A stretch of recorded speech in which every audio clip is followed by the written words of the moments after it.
Hello guys, in this video I am going to show you how to create a post on the Stereo application. But first I just want to mention, don't forget to subscribe to my channel because at 10,000 subscribers I am going to show you my whole YouTube revenue statistics and growth strategy, how to make money online. Now let's jump into it. First of all, open the app on your phone.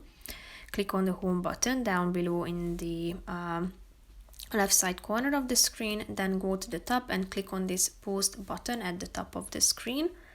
Here you should type in your topic, and as you can see down below you can tap on this first button on the left side, so you can launch a poll by adding options.